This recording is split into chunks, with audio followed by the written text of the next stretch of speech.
BJP महिला मोर्चा के कार्यक्रम में कांग्रेस नेता राहुल गांधी और दिल्ली के मुख्यमंत्री पर बीजेपी के प्रदेश प्रभारी दुष्यंत गौतम के द्वारा की गई टिप्पणी पर अब उन्होंने सफाई दी है। गौतम ने कहा है कि उन्होंने अपने बयान में कुछ भी गलत नहीं कहा, उसे कांग्रेस और आपने अपनी समझ के हिसाब से लिया है। आपको बता दें, दुष्यंत गौतम की विवादित टिप्पणी के बाद कांग्रेस ने उनके खिलाफ एफआईआर दर्ज करवाई है और सार्वजनिक रूप से माफी मांगने की मांग की है।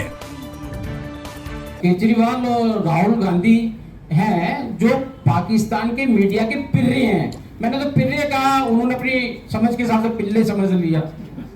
मैंने तो पिर्रे कहा था, लेकिन उन्होंने पिल्ले समझ लिया। मेरा उनसे कहना है कि अगर आपने पुतला फूकना है तो उस व्यक्ति का फूको जिसको पप्पू कहने के बाद भी आपने अध्यक्ष बनाया, उसका पुतला फूको। जिसने देवी को कहा उसकी शक्ति कमजोर हो रही है, उसका पुतला फूको। बीजेपी ने मंगलवार को प्रेस कॉन्फ्रेंस करते हुए आप से 29 पदाधिकारियों के साथ साथ कई कार्यकर्ताओं को पार्टी की सदस्यता दिलाई।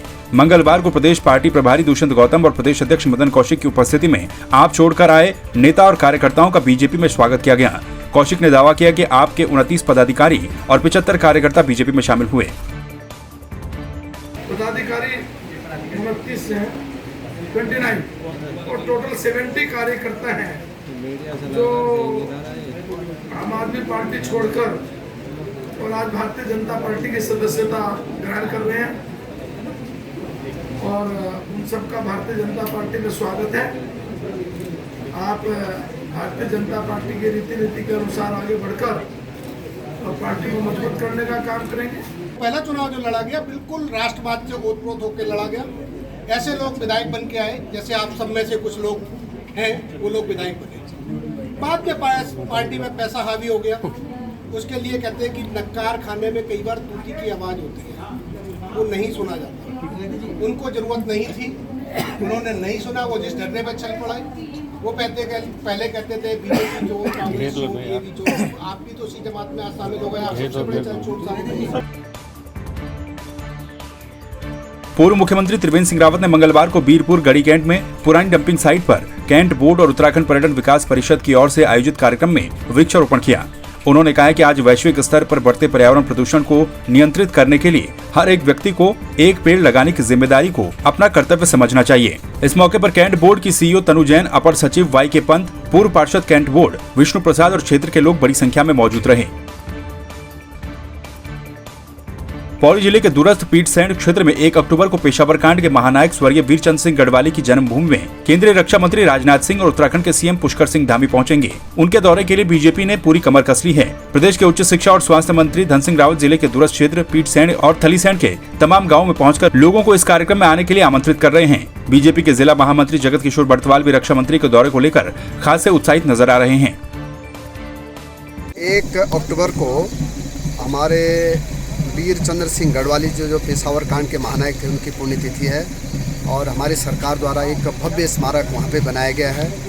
उसके उद्घाटन के लिए हमारे देश के रक्षा मंत्री जी, हमारे मुख्यमंत्री जी और हमारे सांसद जी आ रहे हैं। उसकी व्यापक तैयारियां चल रही हैं और पूरे उत्तराखंड में एक बहुत बड़ा कार्यक्रम हम इसका आयोजन कर रहे हैं, क्योंकि गढ़वाली जी की याद में एक हमारी सरकार द्वारा जो स्मारक बनाया गया है वो एक बहुत ऐतिहासिक स्मारक है। और मैं कह सकता हूँ कि उस दिन हम अपने इलाके के जितने भी शहीद परिवार हैं उनको भी सम्मानित करने का कार्यक्रम है और ये कार्यक्रम बहुत अच्छा हम लोग वहाँ पे आयोजन। हमारा सौभाग्य है कि 1 अक्टूबर को हमारे देश के आदरणीय रक्षा मंत्री माननीय राजनाथ सिंह जी हमारे पौड़ी जनपद के जो दूरस्थ क्षेत्र है थलीसैंड ब्लॉक का जो पीटसैंड जो भाग है, वहाँ पर वे हमारे वीरचंद्र सिंह गढ़वाली जी की जो मूर्ति है उसका अनावरण करेंगे, शिलान्यास करेंगे। उस पूरे क्षेत्र में बहुत सारे कार्य वहाँ पर होने हैं। हम धन्यवाद देते हैं अपने उत्तराखंड की सरकार का, जिन्होंने इस पूरे कार्य में सहयोग कर रहे हैं। ऋषिकेश में एडवोकेट नेहा नेगी को चुनाव आयोग और न्यायिक मामलों की सह प्रमुख बनाए जाने पर महापौर अनीता ममगाई ने उनका अभिनंदन किया। कैंप कार्यालय में आयोजित कार्यक्रम में महापौर ने कहा कि बीजेपी देश का एकमात्र ऐसा संगठन है जहां योग्यता के अनुसार अपने कार्यकर्ताओं को दायित्व सौंपे जाते हैं। टिहरी में अनुसूचित जाति आयोग उत्तराखंड के उपाध्यक्ष पीसी गोरखा के 2 दिवसीय जनपद भ्रमण के दौरान राजकीय इंटर कॉलेज झाकड़ीदार में बहुउद्देश्य जन सुनवाई शिविर का आयोजन किया गया। शिविर में राजस्व व लोक निर्माण विभाग के अधिकारियों की अनुपस्थिति पर अनुसूचित जाति आयोग के उपाध्यक्ष के द्वारा कड़ी नाराजगी प्रकट की गई और उप जिलाधिकारी जाखणीधार, तहसीलदार जाखणीधार और अधिशासी अभियंता लोक निर्माण विभाग प्रांतीय खंड का स्पष्टीकरण के साथ ही अनुसूचित जाति आयोग देहरादून में तलब किया गया। इसमें दबे कुचले जो निर्धन लोग हैं, गरीब लोग हैं, तमाम समस्याएं उनकी रहती हैं। जाति प्रमाण पत्र नहीं बनता, आय प्रमाण पत्र नहीं बनता, पेंशन नहीं लग पाती है और ऐसे जो दिव्यांग लोग हैं उन्हें उपकरण नहीं उपलब्ध हो पाते हैं। इसको लेकर के गंभीरता से लेकर के आयोग ने लिया है और इसका संज्ञान आज कल हमने जिला बैठक भी की थी। अधिकारी को स्पष्ट निर्देश भी दिए गए हैं कि 19% का जो रिजर्वेशन का आंकड़ा है धनराशि को तत्काल गाँव में लोगों को दें। साथ में ही आज इस कैंप के जरिए बहुत सारे लोगों की समस्याओं का समाधान हुआ। चक्राता में बुधवार सुबह एक रेत से भरा हुआ लोडर पिकअप अनियंत्रित होकर सामुदायिक स्वास्थ्य केंद्र में जा घुसा, जिससे अस्पताल परिसर को भी नुकसान हुआ है, लेकिन अस्पताल के उस समय बंद होने के कारण एक बड़ी दुर्घटना होने से बच गई। थाना अध्यक्ष चक्राता सत्येंद्र सिंह भाटी ने बताया कि सुबह अस्पताल परिसर में चल रहे कुछ निर्माण कार्य का सामान लेकर एक पिकअप वाहन आया था, जिसका ब्रेक फेल होने पर यह हादसा हुआ। गंगोलीहाट विकासखंड की बेलपट्टी पंपिंग योजना को 63.07 करोड़ और बासुकी नाग पंपिंग योजना को 41.46 करोड़ की स्वीकृति मिल गई है। जल निगम गंगोलीहाट के अधिशासी अभियंता अनूप पांडे ने बताया कि बेलपट्टी पंपिंग योजना जल जीवन मिशन के अंतर्गत आज तक स्वीकृत राज्य की सबसे बड़ी पंपिंग योजना है। पंपिंग योजना की मांग क्षेत्रवासियों के द्वारा वर्ष 2007 से लगातार की जा रही थी। इसमें 119 तोक के लोगों को इसकी पेयजल की सुविधा मिलेगी। ये योजना जो है माननीय मुख्यमंत्री घोषणा 2018 में सम्मिलित है। और एक चीज़ और बताएं कि कल स्वीकृत हुई योजनाओं में से 2 योजनाएं हमारी हैं और इसमें से जो बेलपट्टी पंपिंग पेयजल योजना है वो आज तक राज्य में जल जीवन मिशन के अंतर्गत स्वीकृत सबसे बड़ी पेयजल योजना है।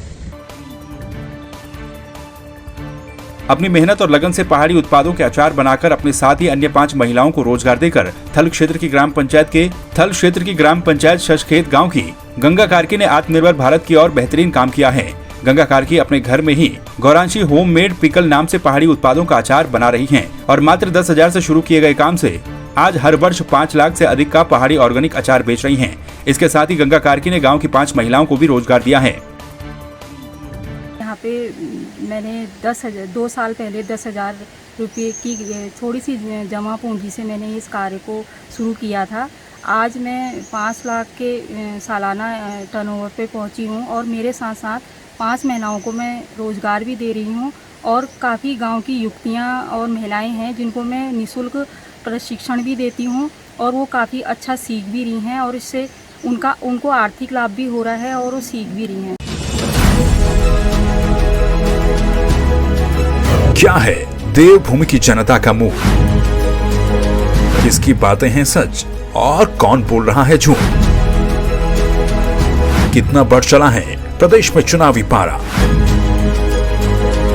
कामकाज में कौन जीता और कौन हारा? 2022 के चुनावी समर में किसका होगा मंगल? देखिए देवभूमि का दंगल 2022 का विधानसभा चुनाव सिर्फ संवाद 365 पर।